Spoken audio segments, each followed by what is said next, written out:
All rise. Veuillez vous lever. The International Criminal Court is now in session.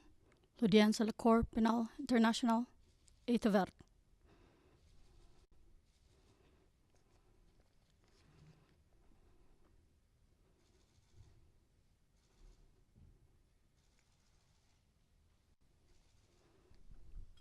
Please be seated. Veuillez vous asseoir.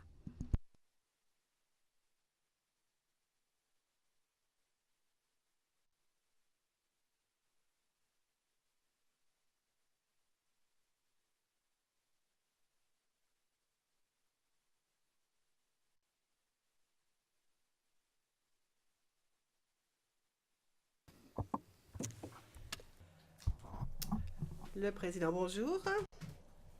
Madame le greffier, veuillez citer l'affaire. La greffière d'audience, merci. Bonjour à tous. Situation en République centrafricaine. Affaire le procureur contre Jean-Pierre Bemba Gombo. Numéro de l'affaire ICC 0105 0108. Et nous sommes en audience publique. Je le dis pour le compte-rendu. Le président, merci. Je m'appelle Christine Vandenweingart. Et je suis le juge-président dans cet appel provenant de l'affaire procureur contre Jean-Pierre Bemba Gombo. Je suis assistée lors de cet appel par les juges Chile Eboe Osuji, le juge Morrison, le juge Sanji Menasomo Monagem et le juge Piotr Hofmanski. Puis-je demander aux participants de se présenter pour le compte-rendu et nous allons commencer par la défense. Maître Haynes, bonjour, mesdames, messieurs. Monsieur Bemba est représenté aujourd'hui par moi-même, Peter Haynes, Kate Gibson, Mike Newton, et nous sommes assistés par Cécile Lecol, notre commis aux affaires. Le président, merci. L'accusation maintenant.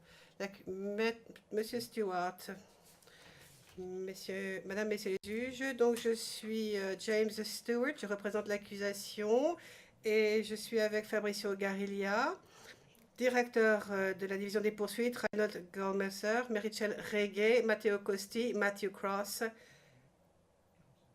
et Prio Marenet, qui sont conseils en appel. Le président, merci. Les victimes, s'il vous plaît, enfin, les représentants légaux des victimes. Maître Douzima. Bonjour Madame le Président, bonjour Madame et Messieurs les juges. Je suis Maître Mariette Douzima, représentante légale des victimes dans cette affaire. Je suis assistée de Maître Evelyne Ombeni, qui est assistante juridique à la haie, de Priske Dipanga et Lydia El Al, qui sont des case managers. Je vous remercie. Merci beaucoup, madame.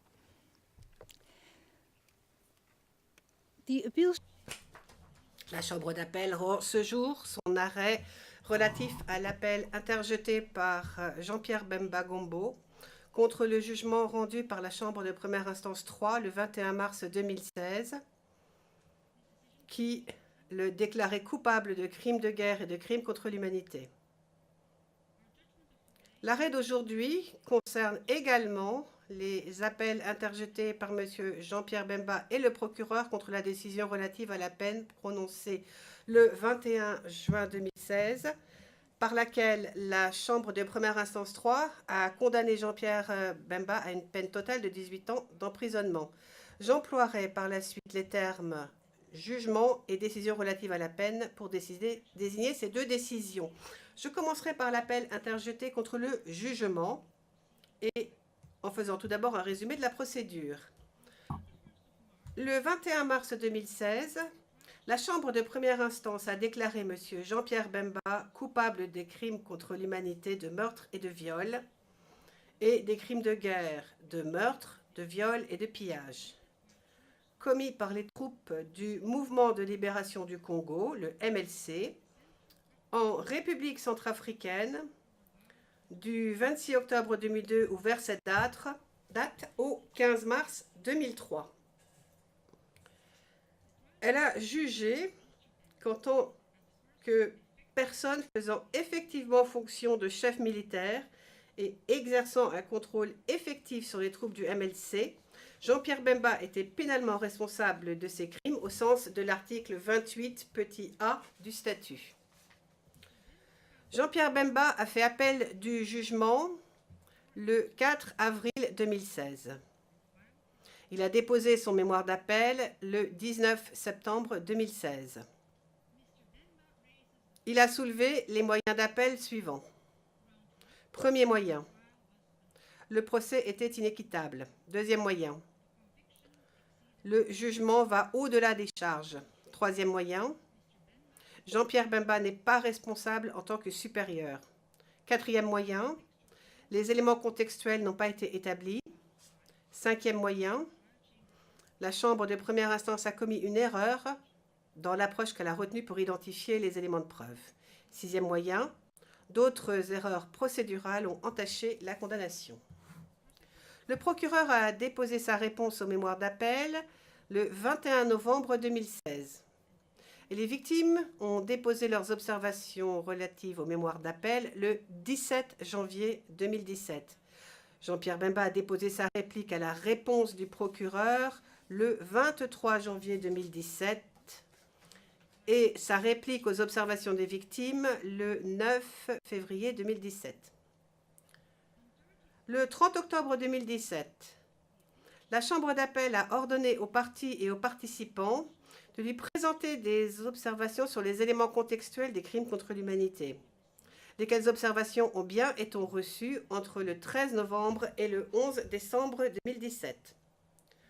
Du 9 au 11 janvier 2018, la Chambre d'appel a tenu une audience qui lui a permis d'entendre les arguments et les observations des parties et des participants sur les appels à propos d'un certain nombre de questions bien précises qu'elle avait énoncées dans son ordonnance rendue le 27 novembre 2017. Tous ont ensuite été invités à déposer des écritures supplémentaires sur les appels, au plus tard le 19 janvier 2018. Je vais maintenant vous donner un aperçu général de la décision de la Chambre d'appel. L'arrêt concernant le jugement est rendu à la majorité, laquelle est composée du juge Eboué Osuji, du juge Morrison et de moi-même. La majorité a limité son examen au deuxième moyen d'appel et à une partie du troisième moyen d'appel, car elle les considère comme décisifs pour l'appel. Et, sans être d'accord sur tout, nous sommes arrivés au même résultat. De plus, le juge Eboué Osuji, le juge Morrison et moi-même joindrons à l'arrêt des opinions individuelles concernant d'autres aspects du présent appel. La juge Monachem et le juge Hofmanski ne sont pas d'accord avec le raisonnement de la majorité et l'issue de l'appel. Et ils joignent ensemble à l'arrêt une opinion dissidente. J'aimerais souligner à ce stade que la Chambre d'appel s'est efforcée de statuer à l'unanimité, mais n'a pas été en mesure de le faire. Les arrêts rendus à la majorité sont chose commune devant de nombreuses juridictions nationales et assurément devant les juridictions internationales qui réunissent des juges issus de différentes traductions juridiques pour trancher des questions de fait et de droit, bien souvent inédites et complexes. Maintenant, passons aux critères. En examinant les conclusions de fait tirées par la Chambre de première instance, la majorité s'est demandé si celle-ci avait correctement appliqué la norme d'administration de la preuve. La Chambre d'appel doit être convaincue que les conclusions de fait adoptées au-delà de tout doute raisonnable sont claires et irréfutables sur le plan tant des preuves que du raisonnement. Par conséquent, si la Chambre d'appel estime que certaines conclusions peuvent raisonnablement être mises en doute, elle est tenue de les infirmer. En outre, la Chambre de première instance doit assortir sa conclusion d'un raisonnement suffisamment clair. Ce raisonnement doit exposer sans ambiguïté les preuves sur lesquelles repose la conclusion, ainsi que l'analyse qu'elle en a faite.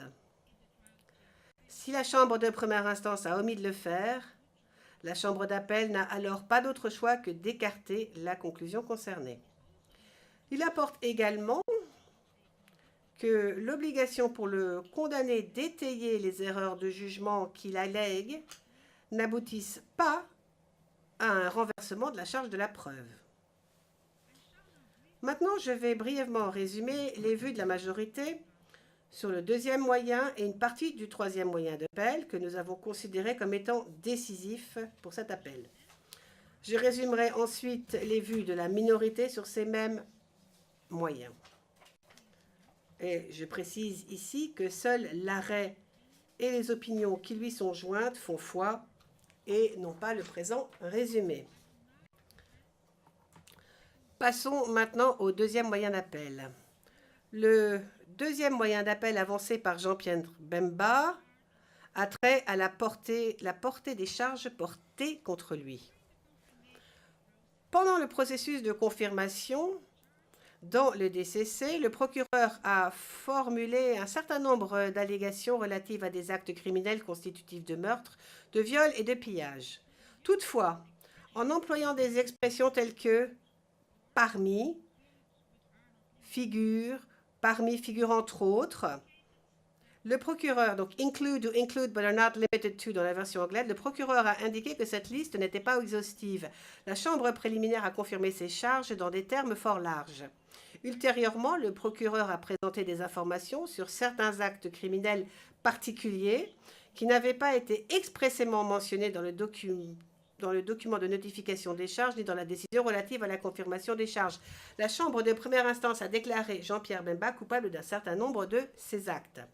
En appel, M. Bemba a allégué que, et je cite, « près des 2/3 des actes sous-jacents dont il a été déclaré coupable n'avaient pas été inclus dans le document modifié de notification des charges ou ne l'avaient pas été en bonne et due forme et sortent du cadre des charges. » Fin de citation.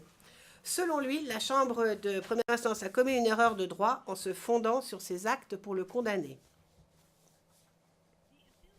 La Chambre d'appel relève que le jugement ne contient même aucune indication du nombre des actes criminels particuliers constitutifs de meurtre, de viol et de pillage que la Chambre de première instance a jugé établis.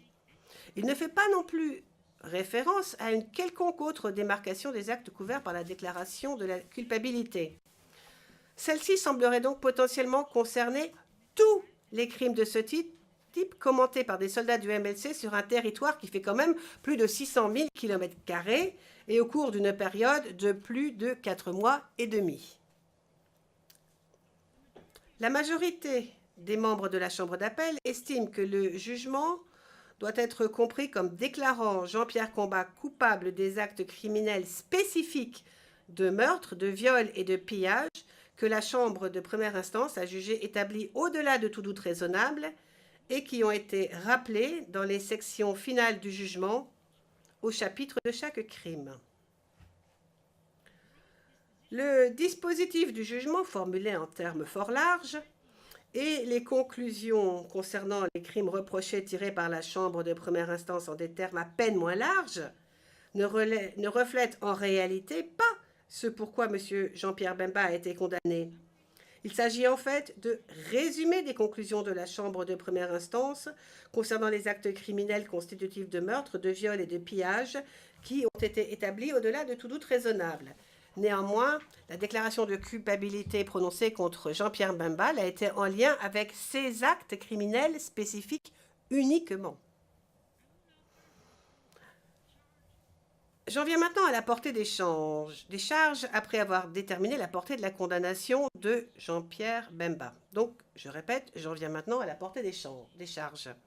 La majorité des membres de la Chambre d'appel, les juges Monaghem et Hofmanski étant en désaccord, considèrent que le dispositif de la décision relative à la confirmation des charges et les parties pertinentes du document de notification des charges sont formulés de façon trop large pour constituer une description utile aux fins de l'article 74, paragraphe 2 du statut des charges retenues contre Jean-Pierre Bemba. Se contenter d'énumérer les catégories de crimes reprochés à une personne ou d'énoncer les paramètres temporels et géographiques en des termes généraux ne suffit pas pour satisfaire aux conditions posées à la norme 52B du règlement de la Cour et ne permet pas une application utile de l'article 74, paragraphe 2 du statut. Toutefois, la Chambre d'appel relève que le document modifié de notification des charges et la décision relative à la confirmation des charges contenaient tous les deux des allégations de fait plus spécifiques quant aux crimes pour lesquels Jean-Pierre Bemba allait être jugé, en l'occurrence sous la forme des actes criminels identifiés. Ceci était clairement mentionné dans le dispositif du document modifié de notification des charges et était également repris dans l'analyse des preuves exposée dans la décision relative à la confirmation des charges. Partant, les faits et circonstances étaient décrits pour ces crimes au niveau d'actes criminels particuliers. La majorité des membres de la Chambre d'appel, les juges Monahem et Hoffmanski étant en désaccord, estime que les actes criminels que le procureur a ajoutés après qu'a été rendue la décision relative à la confirmation des charges dans le cadre de la communication de ces pièces et en les incluant dans des documents auxiliaires ne sauraient être considérés comme faisant partie des faits et des circonstances décrits dans les charges au sens de l'article 74 petit 2 du statut. La raison en est, comme je l'ai déjà dit plus tôt, le procureur n'avait formulé les charges de façon suffisamment détaillée aux fins de cette disposition que pour les actes criminels. C'est pourquoi l'ajout d'un quelconque acte criminel supplémentaire constitutif de meurtre, de viol ou de pillage aurait nécessité une modification des charges, conformément à l'article 61.9 du statut. Or, cela n'a pas été fait en l'espèce. La majorité des membres de la Chambre d'appel estime que les actes criminels qui ont été ajoutés après qu'a été rendue la décision relative à la confirmation des charges et qui n'étaient pas énumérés dans le document modifié de notification des charges ne faisaient pas partie des faits et des circonstances décrits dans les charges et que M. Bemba ne pouvait donc pas en être déclaré coupable. Il en va de même pour les actes criminels avancés par les victimes. La Chambre d'appel décide par conséquence de faire droit à ce moyen d'appel et conclut, à la majorité de ses membres, les juges Monahem et Hoffmanski étant en désaccord, que la Chambre de première instance a eu tort de déclarer Jean-Pierre Bemba coupable de ces actes qui n'entraient pas dans le cadre des faits et des circonstances décrits dans les charges au sens de l'article 74.2 du statut.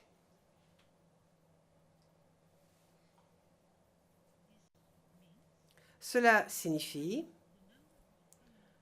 que le nombre d'actes criminels dont M. Jean-Pierre Bemba a été déclaré coupable se ramène à un meurtre, au viol de 20 personnes et à 5 actes de pillage.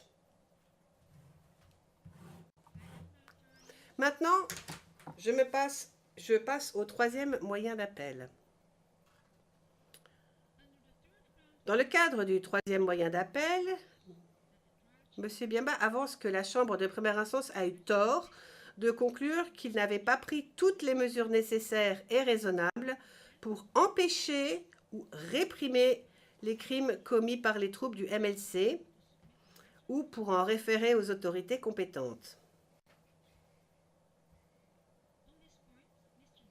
Jean-Pierre Bemba a présenté 5 arguments sur ce point, en avançant, premièrement, que la Chambre de première instance n'a pas appliqué la norme de droit qui convenait.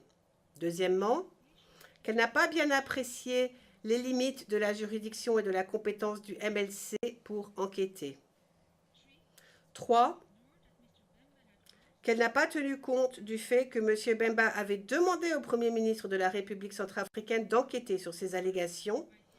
4. Qu'elle a commis une erreur en tenant compte de certaines considérations dénuées de pertinence.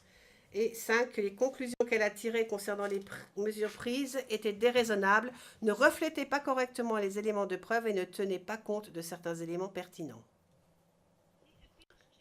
La majorité des membres de la Chambre d'appel, les juges Monahem et Hofmanski étant en désaccord, a relevé d'importantes erreurs dans l'examen qu'a fait la Chambre de première instance de la question de savoir si M. Jean-Pierre Bemba avait pris toutes les mesures nécessaires et raisonnables pour empêcher, réprimer ou punir la commission de crimes par ses subordonnés. Premièrement, la Chambre d'appel conclut que la Chambre de première instance a versé dans l'erreur en ne tenant pas correctement compte des restrictions auxquelles Jean-Pierre Bemba devait faire face en tant que chef militaire éloigné de troupes envoyées à l'étranger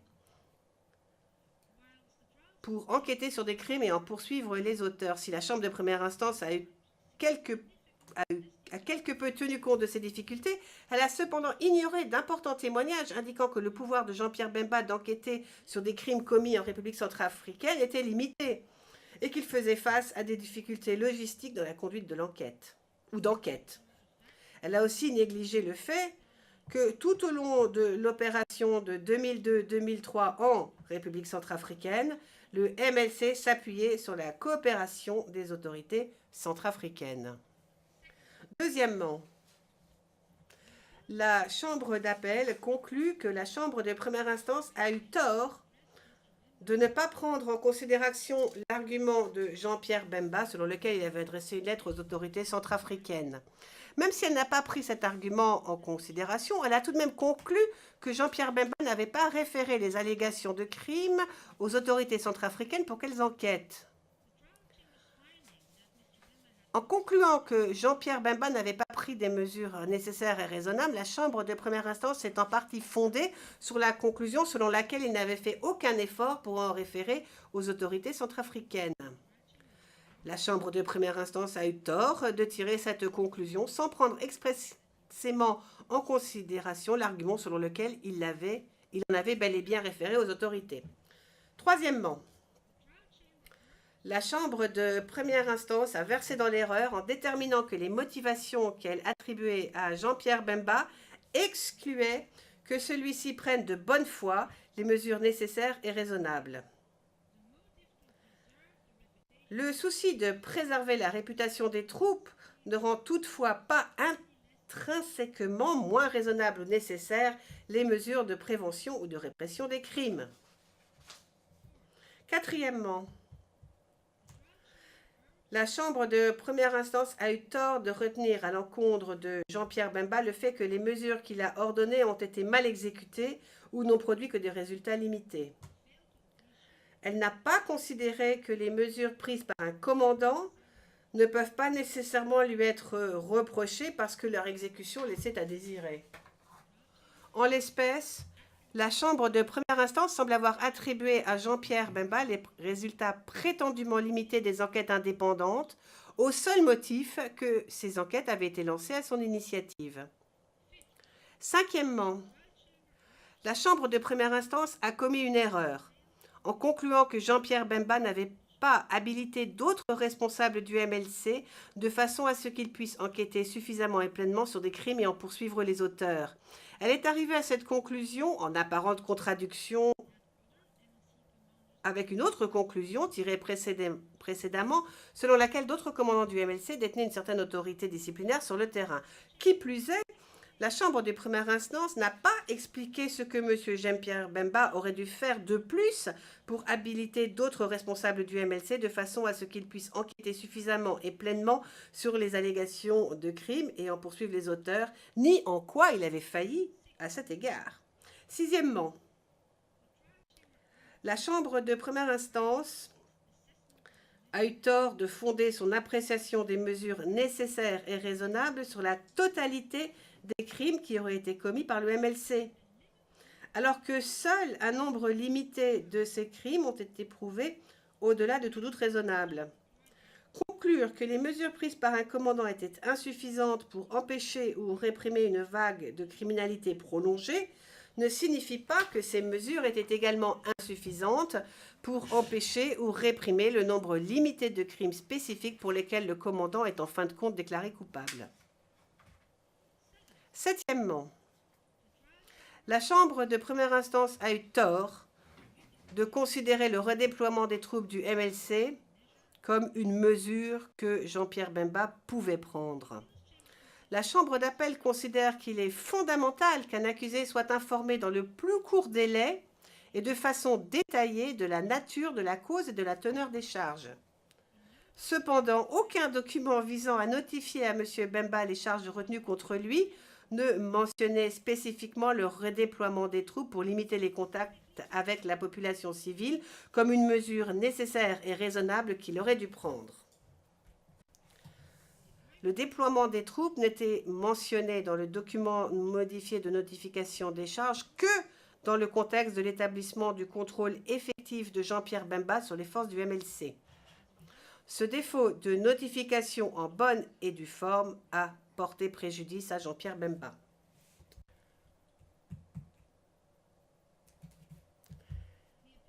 La Chambre d'appel conclut que ces erreurs ont sérieusement entaché la conclusion de la Chambre de première instance, selon laquelle Jean-Pierre Bemba n'a pas pris toutes les mesures nécessaires et raisonnables.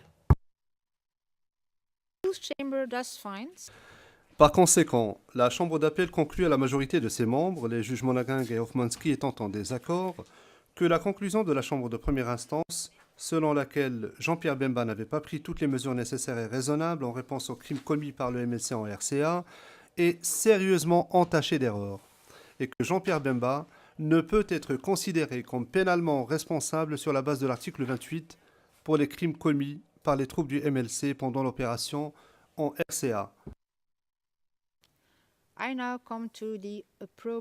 J'aborde maintenant la mesure appropriée.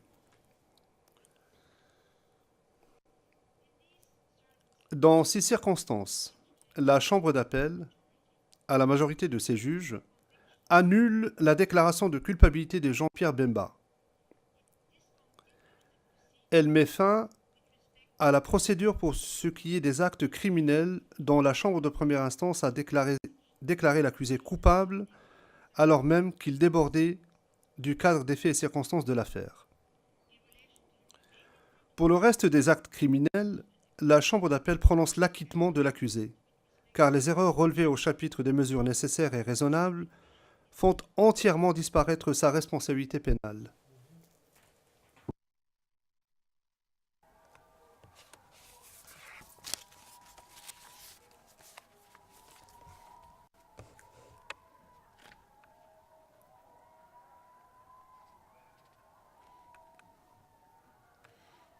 May I ask the registry to...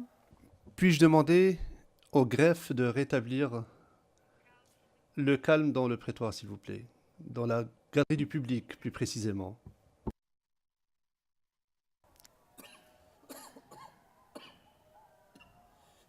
May I ask the registry? Je demande à la greffière de demander à ce que l'on rétablisse le calme dans la galerie du public, sinon nous allons ajourner l'audience. Je n'ai pas terminé la lecture du résumé. Je vous demanderai de vous asseoir. Veuillez vous asseoir, s'il vous plaît. Veuillez vous asseoir. Asseyez-vous. Asseyez-vous, s'il vous plaît.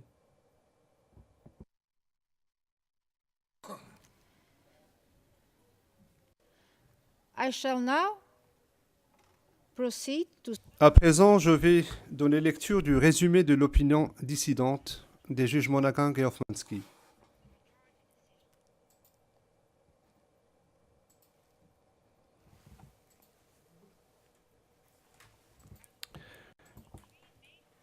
Je me limiterai aux trois principaux points de désaccord, à savoir, premièrement, le critère d'examen en appel, deuxièmement, la question de savoir si Jean-Pierre Bemba a manqué de prendre toutes les mesures nécessaires et raisonnables pour empêcher, réprimer ou punir les crimes, et troisièmement, la question de savoir si la déclaration de culpabilité est allée au-delà du cadre des charges.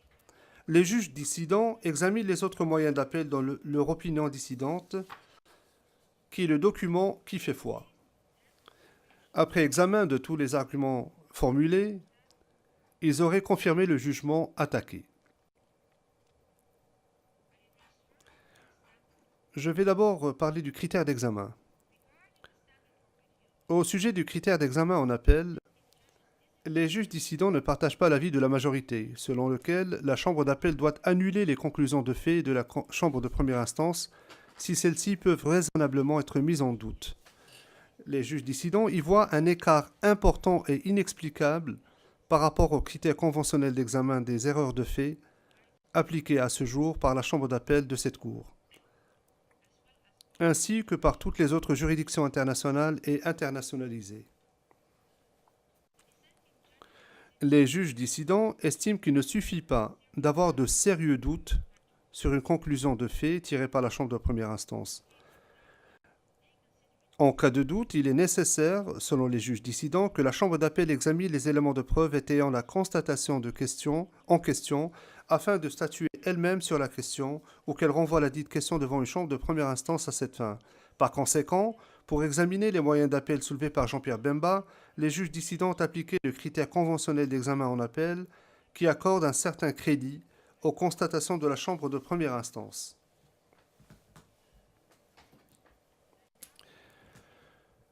J'aborde maintenant le troisième moyen d'appel, mesure nécessaire et raisonnable. Les juges dissidents estiment que l'application de ce critère d'examen modifié a conduit en pratique la majorité des juges de la chambre d'appel à tirer une conclusion erronée sur le manquement de Jean-Pierre Bemba à prendre toutes les mesures nécessaires et raisonnables afin d'empêcher, de réprimer ou de punir les crimes commis par les troupes du MLC. De l'avis des juges dissidents, 3 éléments essentiels du raisonnement de la chambre de première instance étaient la conclusion selon laquelle Jean-Pierre Bemba n'a pas pris toutes les mesures nécessaires et raisonnables qui étaient en son pouvoir pour empêcher ou réprimer l'exécution de crimes ou pour en référer aux autorités compétentes.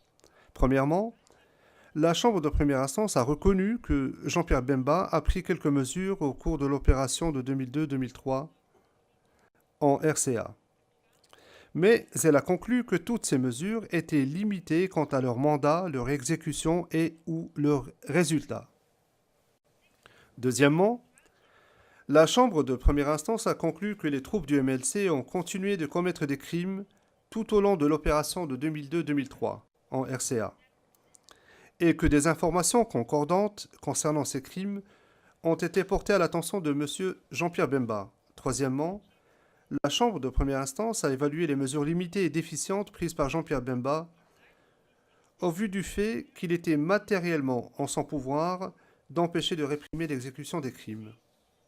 Sur la base de cette évaluation, la Chambre de première instance a conclu que les mesures prises étaient restées manifestement en deçà de ce que constituent toutes les mesures nécessaires et raisonnables pour empêcher et réprimer l'exécution de crimes qu'il était matériellement en son pouvoir de prendre, et qu'on ne saurait dire que Jean-Pierre Bemba en avait référé aux autorités compétentes. Comme il l'explique en détail dans leur opinion conjointe, les juges dissidents ont examiné les constatations de la Chambre de première instance à la lumière des arguments soulevés par Jean-Pierre Bemba en appel, et il ne relève ni erreur dans les constatations de la Chambre de première instance, ni caractère déraisonnable dans les conclusions générales. Les juges dissidents auraient donc rejeté les arguments de Jean-Pierre Bemba et confirmé les constatations et conclusions de la Chambre de première instance. La majorité des juges parvient à une autre conclusion en se basant sur une analyse que les juges dissidents ne sont pas en mesure d'accepter et jugent profondément erronée pour les raisons que je vais maintenant exposer.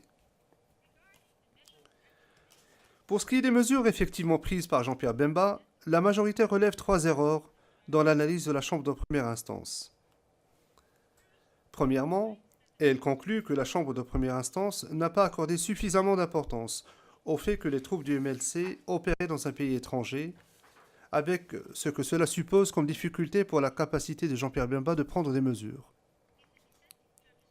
De l'avis des juges dissidents, la conclusion de la majorité selon laquelle Jean-Pierre Bemba était limité dans sa capacité de prendre des mesures en République centrafricaine repose sur une acceptation sans examen critique des arguments de Jean-Pierre Bemba et une évaluation erronée d'une fraction du dossier des preuves dont la Chambre de première instance a tenu compte. Les juges dissidents trouvent cette manière de procéder intenable, surtout si l'on tient compte du fait que Jean-Pierre Bemba n'a pas évoqué de tentative effective d'enquêter qui se serait révélée impossible. Les juges dissidents auraient conclu que la Chambre de première instance a dûment pris en compte la capacité de Jean-Pierre Bemba de prendre des mesures sur la base des éléments de preuve versés au dossier.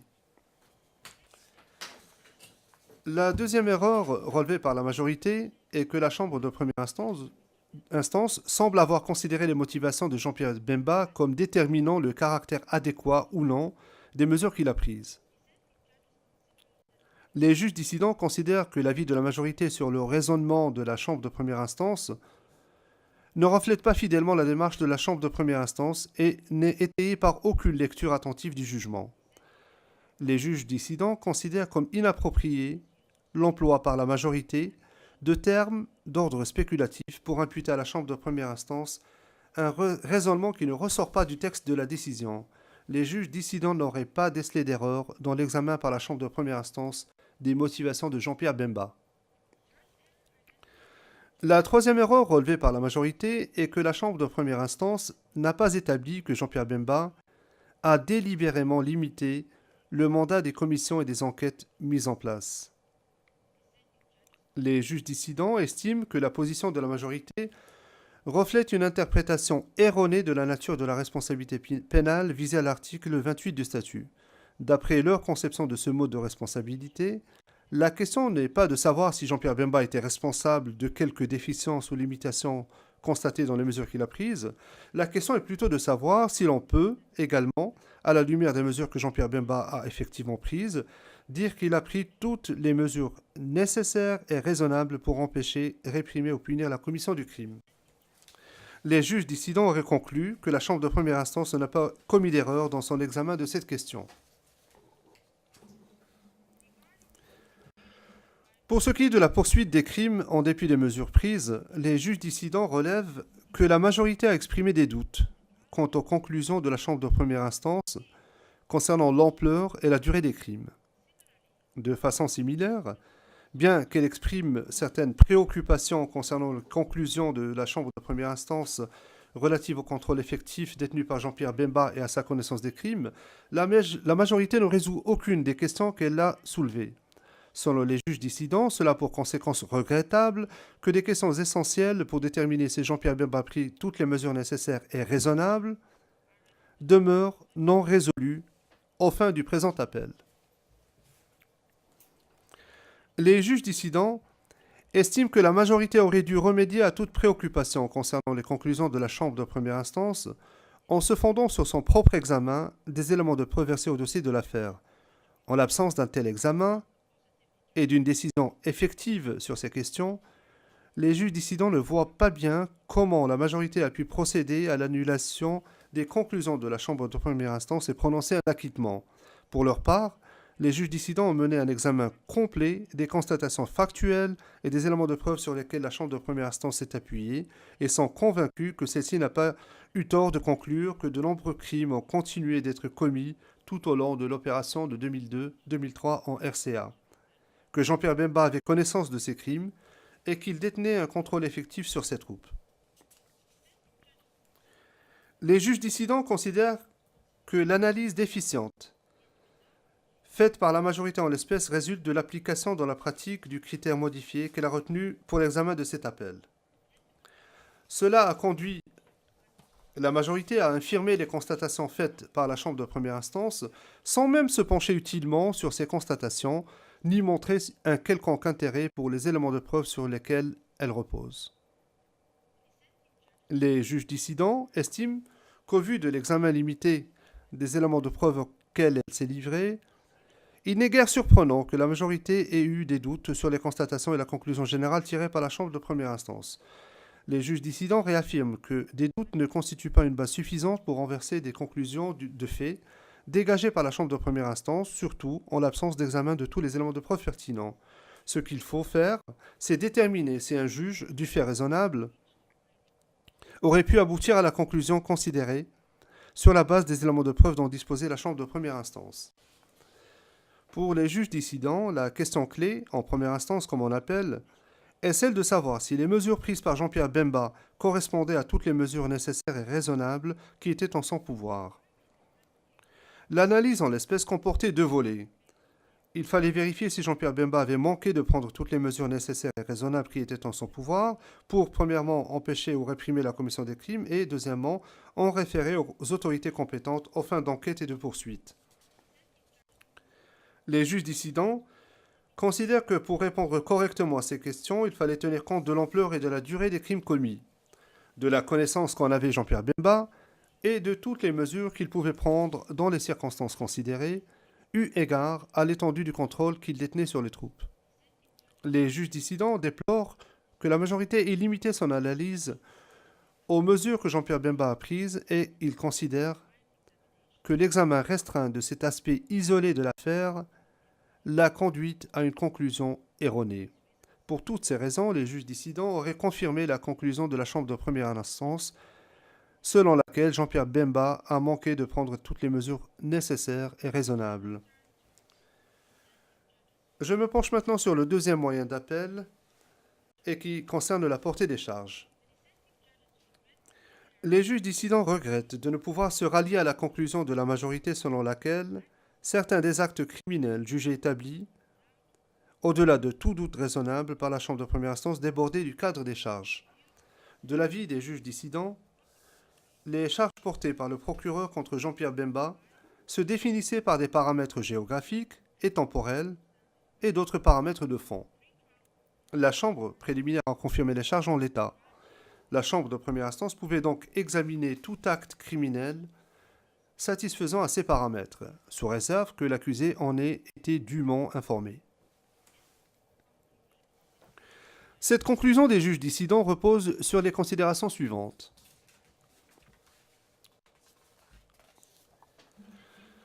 Les juges dissidents considèrent que le statut confère au procureur le pouvoir de formuler les charges et de fixer les paramètres factuels de l'affaire. Selon eux, l'article 74.2 du statut garantit que la Chambre de première instance n'aille pas au-delà du cadre factuel de l'affaire tel que présenté par le procureur. Cette disposition a pour objet de délimiter la compétence de la Chambre de première instance. Les juges dissidents considèrent que le procureur peut retenir des paramètres larges pour les charges en fonction des circonstances de l'affaire qu'il entend porter devant les juges. Par exemple, en cas de crime de masse que l'accusé n'a pas directement commis, le procureur peut décider de décrire les crimes allégués de manière large, et ce afin de limiter la compétence de la Chambre de première instance aux fins de l'article 74.2 du statut. S'agissant du rôle de la Chambre préliminaire, les juges dissidents considèrent qu'il est de déterminer s'il y a une affaire à juger et non de se lancer dans un long processus d'établissement des faits sur la base d'une norme d'administration de la preuve moins rigoureuse. Lorsque des actes criminels spécifiques sont allégués pour étayer une charge décrite plus largement, ils servent principalement de vecteurs permettant de prouver une charge plus large et la Chambre préliminaire ne doit les examiner que dans la mesure où ils peuvent lui être utiles pour déterminer si l'intéressé a commis les crimes qui lui sont reprochés. La Chambre préliminaire n'a pas vocation à confirmer ni cristalliser toutes les allégations de faits aux fins du procès. Par conséquent, de l'avis des juges dissidents, si le procureur formule les charges de façon large, cela signifie que d'autres actes criminels particuliers peuvent être allégués aux fins du procès, à condition, bien entendu, qu'ils s'inscrivent dans le cadre des crimes confirmés et que soient respectés les droits de l'accusé à être informé de ce qui lui est reproché et à bénéficier du temps nécessaire pour préparer sa défense. Les juges dissidents sont d'avis que les charges ont été formulées en l'espèce de façon large au moyen de paramètres temporels et géographiques et d'autres paramètres factuels. Les charges couvraient des actes de meurtre, de viol et de pillage commis par les troupes du MLC en République centrafricaine du 26 octobre 2002 ou vers cette date au 15 mars 2003. Elle ne se limitait pas aux actes criminels particuliers spécifiquement mentionnés dans le document de notification des charges et dans la décision relative à la confirmation des charges. Les juges dissidents considèrent qu'en l'espèce, la description des faits et circonstances figurant dans les charges est suffisante aux fins de l'article 74.2 du statut.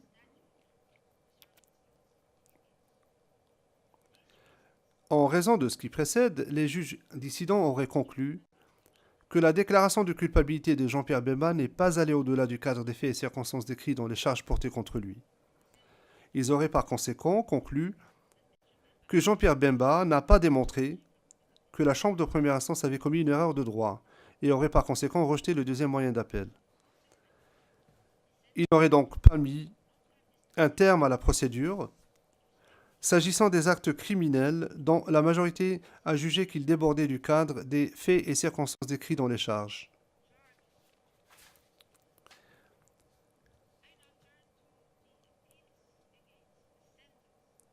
J'aborde maintenant la question des appels interjetés contre la peine.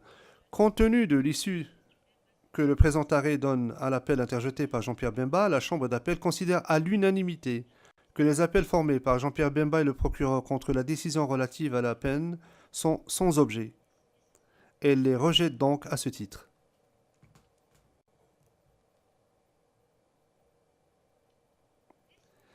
Ainsi s'achève le résumé de l'arrêt rendu en l'espèce. La Chambre d'appel relève qu'en cas d'acquittement, la personne concernée est censée être immédiatement remise en liberté. Toutefois, Jean-Pierre Bemba a été déclaré coupable par cette Cour dans une autre affaire concernant des atteintes à l'administration de la justice. Et la peine associée à cette déclaration de culpabilité est actuellement en cours d'examen devant la Chambre de première instance 7. Ainsi, bien que la Chambre d'appel juge qu'il n'y a pas lieu de maintenir Jean-Pierre Bemba en détention sur la base de la présente affaire, il revient à la Chambre de première instance 7 de déterminer d'urgence si le maintien de Jean-Pierre Bemba en détention demeure justifié dans le cadre de l'affaire dont elle est actuellement saisie. Par conséquent, Jean-Pierre Bemba ne sera pas remis en liberté immédiatement. Wish now to thank the Il ne me reste plus qu'à remercier les interprètes, les sténotypistes, le personnel de soutien technique, les agents de sécurité, les juristes auprès des chambres, ainsi que tous les collaborateurs, les participants à la procédure. L'audience est levée. All rise.